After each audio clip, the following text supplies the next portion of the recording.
नमस्कार, जय माता दी। मन्नू ज़िंदगी यूट्यूब चैनल में आप सभी का स्वागत है। फ्रेंड्स, हम जानेंगे किस दिन से शुरू हो रहा है खरमास। खरमास यानी मल मास।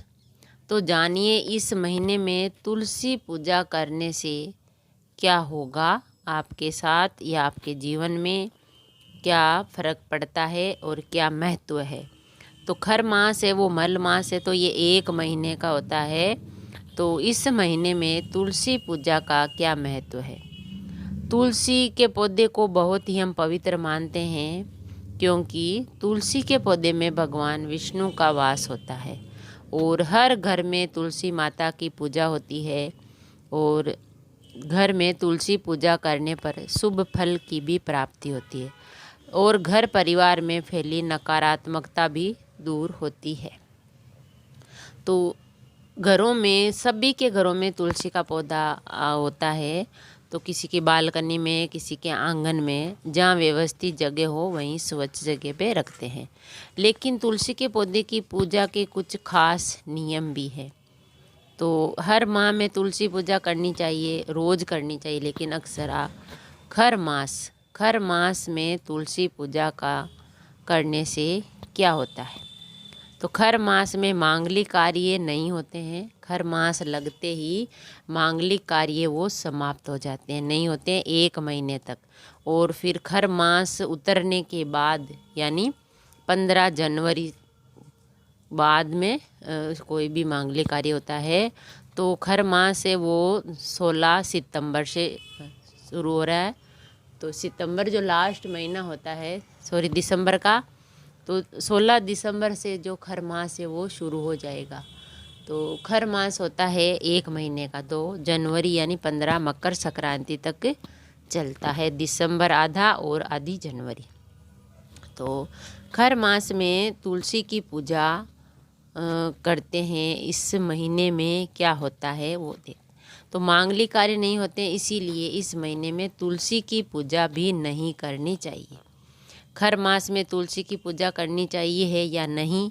खर मास में तुलसी की पूजा करने पर क्या होता है। तो तुलसी पूजा करनी चाहिए या नहीं करनी चाहिए, और इस महीने में अगर आप पूजा करोगे तो क्या होगा। तो खर मास में तुलसी पूजन करें या नहीं। खर मास में मांगलिक व शुभ काम रोक दिए जाते हैं, इसलिए तुलसी पूजा नहीं करनी चाहिए।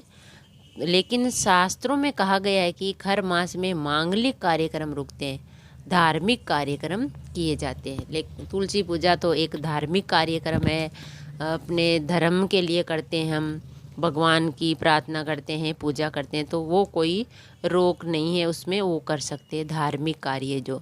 तो ऐसे में जब आप खर मास में अपना शुभ ग्रह है, तो अपना जो ग्रह है वो अशुभ प्रभाव डालते हैं, ज़्यादा से ज़्यादा धार्मिक कार्यक्रम करके उनका अशुभ प्रभाव को कम करने की हम कोशिश करते हैं। तो मल मास होता है वो दान पुण्य का होता है, इसी महीने अपन दान पुण्य करते हैं, इसीलिए जो भी अशुभ है प्रभाव है वो दूर हो जाता है दान करने से। तिल का है, गुड़ का है, कंबल है, वस्त्रों का दान करते हैं, खाने की चीज़ों का भी दान करते हैं। तो ये महीना जो होता है वो अशुभ प्रभाव को कम करता है अगर हम दान पुण्य करेंगे तो। और जो मांगलिक कार्य वो बंद होते हैं, धार्मिक नहीं।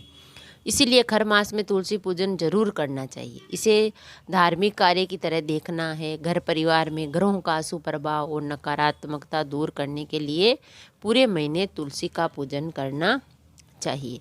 तो चाहे खर मास हो, लेकिन धार्मिक कार्य रुकते नहीं हैं। मंदिर में जाते हैं, पूजा करते हैं, इसलिए हमें तुलसी माता का पूजन करना ही चाहिए। खर मास में तुलसी पूजन का फल और नियम। अगर आप खर मास में तुलसी पूजन कर रहे हैं तो इसके क्या फल मिलते हैं या क्या नियम है। तो खर मास में तुलसी पूजन करने पर भगवान विष्णु प्रसन्न होते हैं और भक्तों के घर में खुशहाली आती है। तुलसी पूजन से ग्रहों का अशुभ प्रभाव कम होता है और घर में सकारात्मकता आती है। खर मास में रोज़ तुलसी पूजन कर सकते हैं। इससे हर रोज़ करते ही हैं, सुबह शाम 5 जल चढ़ाना, सुबह शाम को घी का दीपक करना है। तो खर मास में भी आप कर सकते हो, रोज़ तुलसी का पूजन करें। और एक ख़ास नियम का ध्यान रखना है, हर मास में तुलसी की पूजा करते समय तुलसी के पत्तों को स्पर्श करने से बचना चाहिए। ऐसा करने से तुलसी का पौधा दूषित होता है। यदि आप अगर खर मास में तुलसी का पूजन कर रहे हैं तो दीपक बाती ज़रूर करें, लेकिन तुलसी के पत्तों को हाथ ना लगाएं और ना ही इन पत्तों को तोड़ें, लेकिन पूजा ज़रूर करें। तो खर मास में जो तुलसी माता की हमें पूजा करनी चाहिए, दीपक जलाना चाहिए, लेकिन छूना नहीं चाहिए, क्योंकि तुलसी का पूजन है वो धार्मिक कार्य है, तो वो हम कर सकते हैं। और खर मास यानी मल मास में जो है मांगलिक कार्य बंद होते हैं 1 महीने तक। इस महीने में दान पुण्य का, धर्म का कार्य होता है, तो वो आप कर सकते हैं। तो हमने जाना फ्रेंड्स कि इस दिन से शुरू हो रहा खर मास, तो जाने इस महीने में तुलसी को की पूजा करने से क्या होगा आपके साथ। तो आप धार्मिक कार्य हम कर सकते हैं, तुलसी माता की पूजा हमें ज़रूर करनी चाहिए। इससे भगवान विष्णु का आशीर्वाद मिलता है और माँ लक्ष्मी का भी आशीर्वाद मिलता है। अगर वीडियो अच्छा लगा तो लाइक और शेयर ज़रूर करें। ऐसे ही और वीडियो देखने के लिए, सुनने के लिए, जानने के लिए चैनल को सब्सक्राइब करें। थैंक यू, धन्यवाद।